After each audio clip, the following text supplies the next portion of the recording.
नमस्कार, मैं Reshma eight news में हम देखेंगे दुर्ग जिले समेत देश विदेश की कुछ प्रमुख खबरें। आइए शुरू करते हैं पहले दुर्ग जिले की खबरों से। प्रधानमंत्री नरेंद्र मोदी ने राष्ट्रीय गीत वंदे मातरम के 150 वर्ष पूर्ण होने पर पूरे देश में उत्सव मनाने का आह्वान किया। इसी कड़ी में दुर्ग के पुराना बस स्टैंड में संभाग स्तरीय सामूहिक के वंदे मातरम गीत का वाचन किया। कार्यक्रम में उपस्थित जनप्रतिनिधियों के साथ स्थानीय नागरिकों को स्वदेशी अपनाने की शपथ दिलाई गई। उसके बाद सभी ने सामूहिक रूप से वंदे मातरम गीत का पाठन किया। इस मौके पर कैबिनेट मंत्री रामविचार नेताम ने देशभक्ति से ओतप्रोत वंदे मातरम गीत के 150 वर्ष पूर्ण होने पर बधाई दी और इसके इतिहास से बच्चों को परिचित कराने की बात कही। शहर के युवा छात्र छात्राओं के बेहतर भविष्य के लिए खुर्सीपार श्री राम चौक के पास डिजिटल लाइब्रेरी बनाई गई है।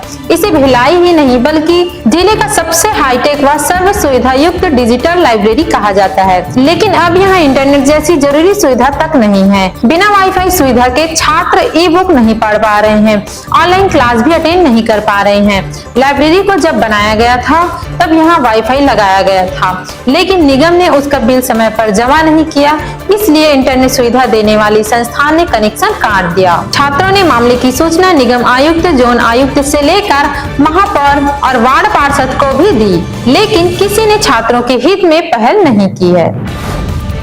पुलिस महानिरीक्षक दुर्ग रेंज राम गोपाल गर्ग के निर्देशन में कार्यालय सभागार कक्ष में रेंज स्तरीय दोष मुक्त प्रकरणों की समीक्षा बैठक हुई। इसमें कुल 320 से अधिक प्रकरणों की क्रमवार समीक्षा की गई।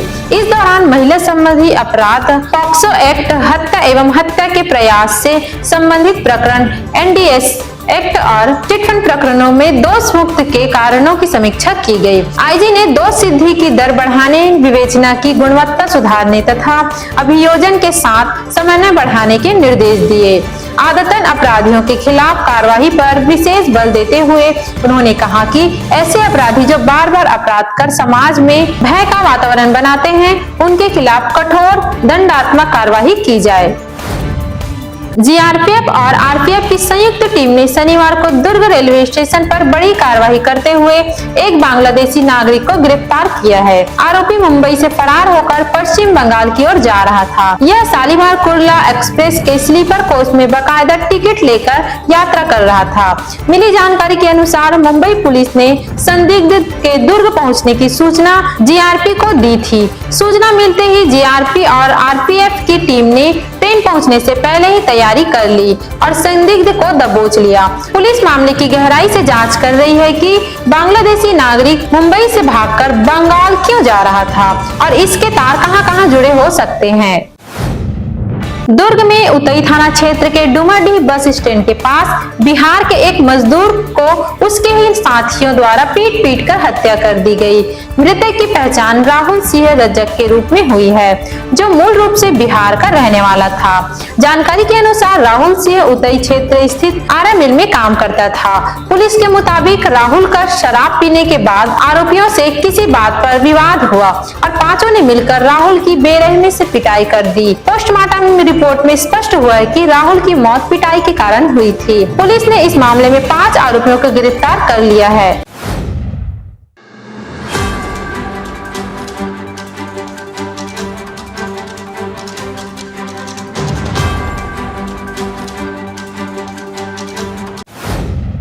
अब नजर डालते हैं प्रदेश की खबरों पर। मुख्यमंत्री विष्णुदेव साय की अध्यक्षता में शुक्रवार 14 नवंबर 2025 को सुबह 11 बजे मंत्रालय महानदी भवन, अटल नगर, नवा रायपुर में राज्य मंत्रिपरिषद कैबिनेट की बैठक आयोजित होगी। साय कैबिनेट की इस बैठक में धान खरीदी को लेकर अंतिम समीक्षा हो सकती है।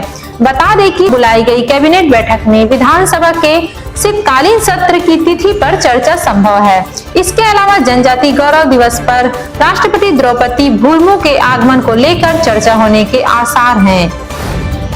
शक्ति जिले के नगर पंचायत बारद्वार के गौठान में करीब 200 गौवंशों की मौत का मामला प्रकाश में आया है। बताया जा रहा है कि गौठान में कुल लगभग 400 गौवंश रखे थे, जिनमें से अब लगभग 200 ही बचे हैं और इनमें से कई बीमार हालात में हैं।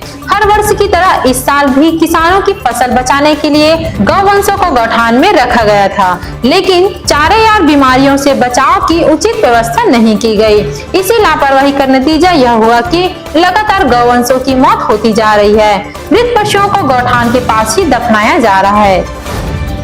छत्तीसगढ़ में लगातार मौसम का मिजाज बदल रहा है। मौसम विभाग के मुताबिक अगले 3 दिनों में प्रदेश के कई हिस्सों में न्यूनतम तापमान 3 डिग्री सेल्सियस तक की गिरावट दर्ज की जा सकती है। इससे सुबह और रात के समय ठंड का असर और तेज होने के आसार हैं। वहीं पूरे प्रदेश में मौसम शुष्क बना रहेगा और कहीं भी वर्षा की संभावना नहीं है। मौसम विभाग केंद्र रायपुर के अनुसार अगले 3 दिनों तक प्रदेश में शुष्क मौसम रहेगा।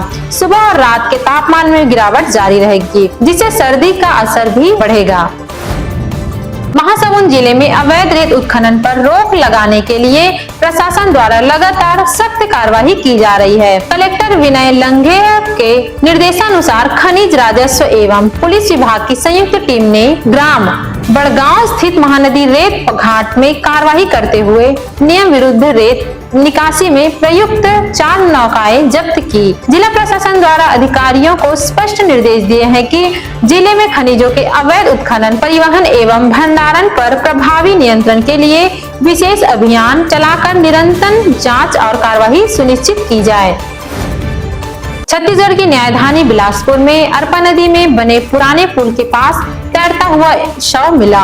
मृतक की पहचान भाटापारा निवासी high court advocate Rahul Agarwal के रूप में हुई है, जो मंगला में रहते थे। पुलिस मर्ग कायम कर मामले की जांच कर रही है। बताया जा रहा है कि अधिवक्ता राहुल अग्रवाल पिछले 7 सालों से हाई कोर्ट में वकालत कर रहे थे। अरपा में लाश दिखने की सूचना पर पुलिस सक्रिय हो गई। प्रारंभिक जांच में युवक के आत्महत्या करने की आशंका जताई जा रही है। पुलिस की जांच के बाद मौत के कारणों का खुलासा हो सकेगा।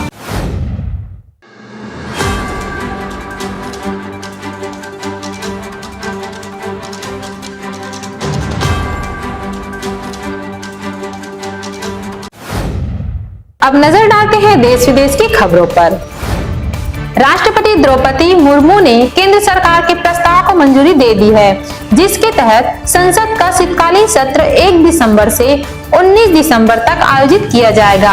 हालांकि यह अवधि संसदीय कार्यों की आवश्यकताओं के अनुसार बढ़ाई या घटाई भी जा सकती है। केंद्रीय संसदीय कार्य मंत्री किरेन रिजिजू ने इस बारे में जानकारी साझा की है। किरेन रिजिजू ने एक्स पर पोस्ट करते हुए कहा, राष्ट्रपति महोदय ने सरकार से प्रस्ताव को स्वीकृति दी है।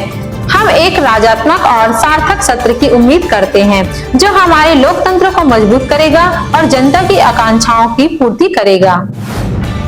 उत्तर कश्मीर के कुपवाड़ा जिले के केरन सेक्टर में सेना ने आतंकवाद रोधी अभियान ऑपरेशन पिंपल के तहत 2 आतंकवादियों को मार गिराया है। यह ऑपरेशन 7 नवंबर को दोपहर से शुरू हुआ था, जब खुफिया एजेंसियों से सूचना मिली कि कुछ आतंकवादी नियंत्रण रेखा के पास घुसपैठ की कोशिश कर रहे हैं। सेना, राष्ट्रीय राइफल्स, BSF और जम्मू कश्मीर पुलिस के विशेष अभियान समूह ने संयुक्त तलाशी अभियान शुरू किया। मुठभेड़ के दौरान दोनों ओर से गोलियां चली और देर रात तक गोलीबारी जारी रही।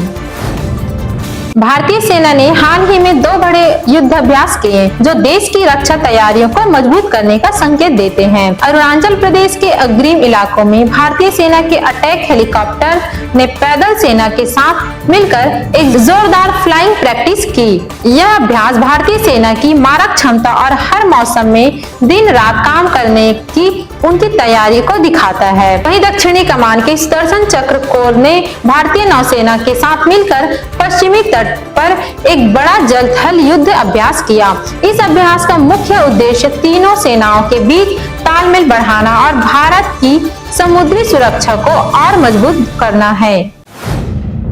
पाकिस्तान अफगानिस्तान के बीच तीसरे दौर की शांति वार्ता भी फेल हो गई। दरअसल बातचीत के दौरान पाक डेलीगेशन कोई तार्किक तर्क नहीं दे सका और उसने वार्ता से हटने का फैसला लिया। सूत्रों के मुताबिक पाक रक्षा की मंत्री ख्वाजा आसिफ ने कहा कि तालिबान शासन सीमा पर आतंकवाद पर लिखित गारंटी देने के लिए तैयार नहीं है, जिसकी वजह से बात नहीं बनी। आसिफ का कहना है कि आतंकवाद से निपटने के लिए वह गंभीर है, जबकि पाकिस्तान अपनी सुरक्षा और संप्रभुता की रक्षा के लिए हर जरूरी कदम उठाएगा। जो लोग डायबिटीज, मोटापे और कैंसर जैसी बीमारियों से जूझ रहे हैं, उन्हें अमेरिका का वीजा मिलने में मुश्किल हो सकती है।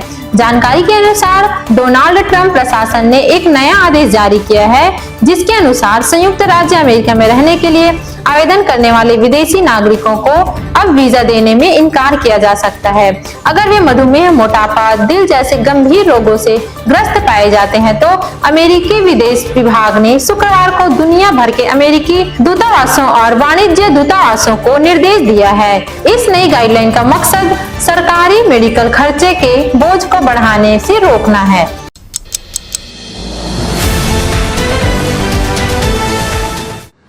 This program is sponsored by SR Hospital and Research Center.